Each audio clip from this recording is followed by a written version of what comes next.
ہے میرے والد ماجد رحمۃ اللہ فرمایا کرتے تھے کہ باطل قوم محض باطل کی وجہ سے کبھی ترقی نہیں کر سکتی. ان الباطل کان زہوقا. ترقی اگر کوئی کرتی ہے، کسی باطل کو ترقی کرتے ہوئے دیکھو تو ضرور سمجھ لو کہ اس باطل کے ساتھ کوئی حق لگا ہے جس نے اس کو ترقی دی.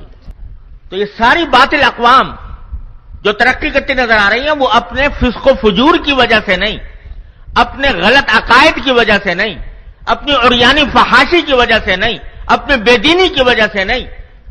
وہ ترقی اگر کر رہی ہیں تو کچھ حق صفات انہوں نے اختیار کی ہیں جو در حقیقت ہمارے دین کی تعلیم تھی. اس کی وجہ سے ان کو ترقی ملی، اس کی وجہ سے ان کو دنیا کے اندر اللہ تعالیٰ نے یہ قاعدہ رکھا ہے کہ کافر کرے کام یا مسلم کرے، جیسا کام کرے گا دنیا میں ویسا نتیجہ پالے گا. وہ آخرت کا معاملہ اور ہے. آخرت میں تو ایمان شرط ہے عمل کا ثواب ملنے کے لیے، لیکن دنیا میں مسلمان کرے یا کافر کرے، جیسا کام کرے گا ویسے نتائج اس کو دنیا کے اندر مل جائیں گے. تو ان لوگوں نے جد و جہد کی، محنت کی، قوم کی تربیت کی، ان کو طریقہ سکھایا. اس کے نتیجے میں اب آپ کو میں مثال ایک اور دیتا ہوں. ایک مرتبہ میں برطانیہ میں ایک ٹرین کے اندر جا رہا تھا، تو مجھے ضرورت پیش آئی کہ میں غسل خانے میں جانے کی ضرورت پیش آئی. تو وہاں جا کے دیکھا تو اس پر لکھا ہوا تھا کہ یہ آکوپائیڈ ہے، یعنی ابھی اس میں اندر کوئی ہے. تو میں آ کر بیٹھ گیا کہ جب خالی ہوگا تو چلے جائیں گے.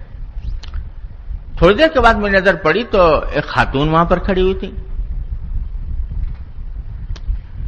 اور جیسے کوئی انتظار میں کھڑا ہوتا، اور تختی پر اب آکوپائیڈ لکھا ہوا نہیں تھا، خالی پڑا ہوا تھا.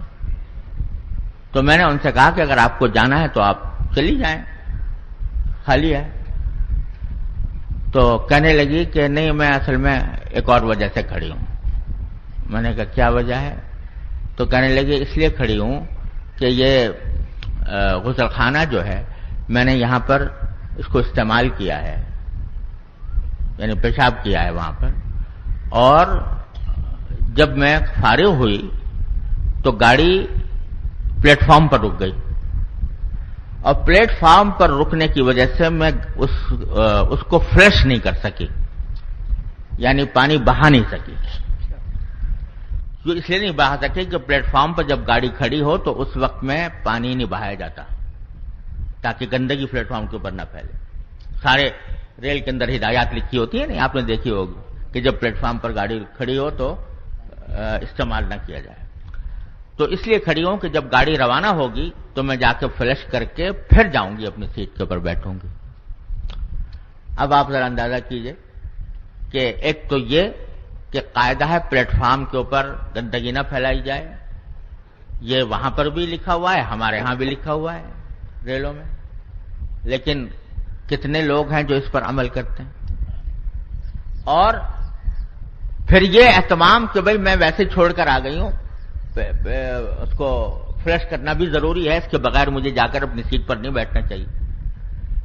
یہ سارے طریقے انہوں نے اپنے قوم کے مزاج میں رچا بسا دیے.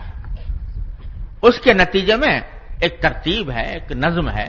ساری دنیا ان کو دیکھ کر ان کی سمجھتی ہے کہ یہ قابل تقلید لوگ ہیں.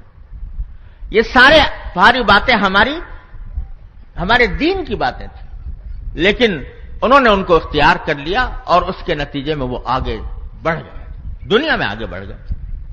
ہم نے یہ طریقے چھوڑ دیے. تجارت کو دیکھو، تجارت کے اندر امانت، دیانت یعنی سچائی، وہ ان کے ہاں آخرت کا تصور ہو یا نہ ہو وہ تو ہے ہی نہیں ان کے ہاں، لیکن اپنی تجارت کو فروغ دینے کے لیے انہوں نے امانت اور دیانت کو اختیار کر لیا.